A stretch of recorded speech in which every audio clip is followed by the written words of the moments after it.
Class 10 की exercise 1.3 का question number 3 है हमारे पास। क्वेश्चन में हमसे बोला गया है prove that the following are इर्रेशनल्स।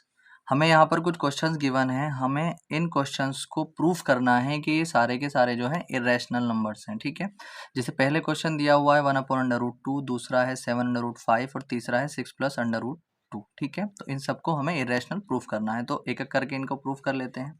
देखिए, जब भी सबसे पहला जो क्वेश्चन है 1/√2 मैंने यहाँ पर ले लिया है। अब सबसे पहले जब इसको इर्रेशनल प्रूफ करना है, तो जब भी हमें किसी नंबर को इर्रेशनल प्रूफ करना होता है तो पहले हम उसको लेट कर लेते हैं। Let 1/√2 is rational. Irrational proof करना है तो हम रैशनल लेट करेंगे। Let 1/√2 is rational. ठीक, उसके बाद सेकेंड स्टेप में हम लेट कर लेते हैं। Let 1/√2 is equal to r, where r is rational. ठीक है, रैशनल नंबर। ठीक, अब देखिए यहाँ पर a/b भी आप लेट कर सकते हैं, मगर अगर खाली सिंगल नंबर हुआ करे, सिंगल नंबर का मतलब जैसे मान लीजिए अगर हमारे पास √2, √3, √7, √5, √11 अगर हमें इनको प्रूफ करना हुआ करे तो हम जो है हम a/b लेकर के कर लिया करें। ठीक है, एनसीईआरटी में a/b से ही करा रखा है।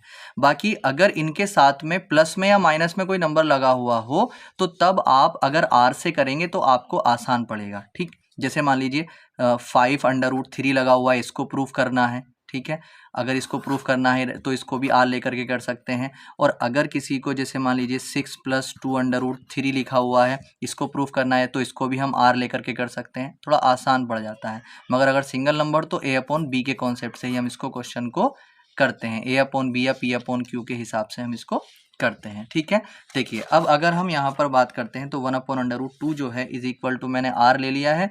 अब यहाँ पर मैं क्या करूँगा, यहाँ पर मैं इसको उल्टा करूँगा। ठीक, देखिए अगर इसके अपोन में कुछ नहीं तो इसके अपोन में 1 माना जाएगा। तो अब जब मैं इसको उल्टा करूँगा, तो जब मैं इसको √2 को उल्टा करूँगा तो ये √2/1 बनेगा और ये कितना बनेगा 1/r बनेगा। ठीक, अब देखिए √2 के अपोन से 1 हटा सकते हैं हम अगर हटाना चाहें तो, और ये 1/r ऐसे ही रहेगा। अब एक चीज़ यहाँ पर ये देखें कि जो ये √2 था ये आपको मालूम है इरेशनल नंबर होता है, जबकि 1/r जो होता है 1/r जो होता है वो एक रैशनल नंबर है। क्यों, 1 तो रैशनल होता ही है, r हमने यहाँ पर रैशनल माना ही था, तो ये पूरा कॉम्बिनेशन भी तो रैशनल है। तो ये इरेशनल और ये रैशनल, तो हम यहाँ पर लिखेंगे we know that √2 is irrational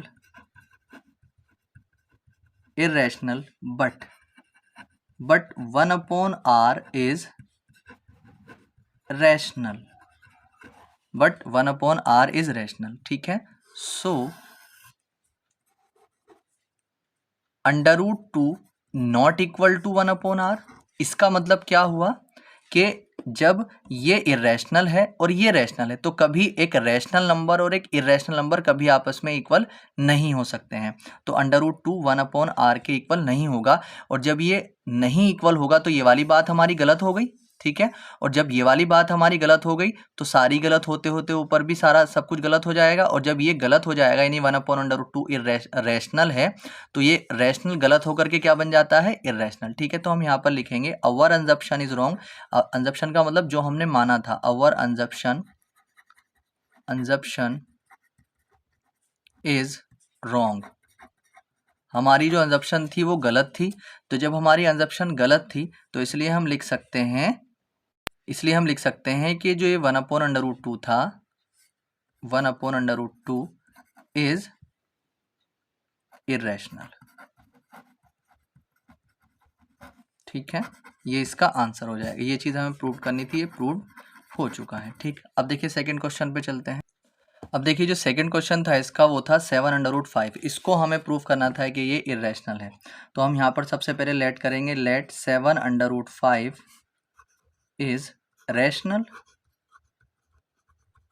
ठीक है, फिर उसके बाद हम लेट करेंगे। Let 7/5 is equal to r, where r is a rational.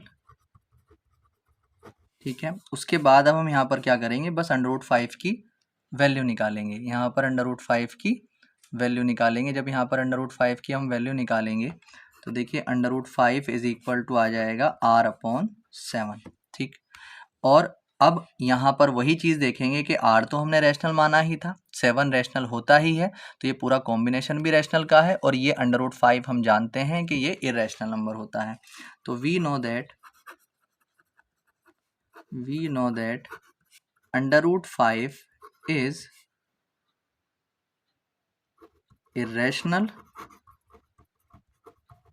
but r/7 is rational।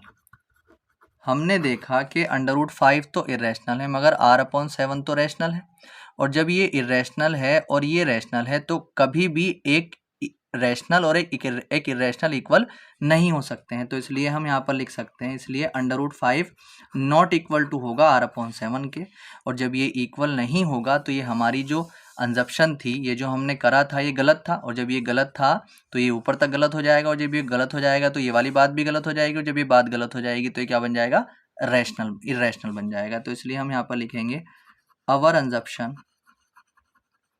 अंजप्शन is wrong.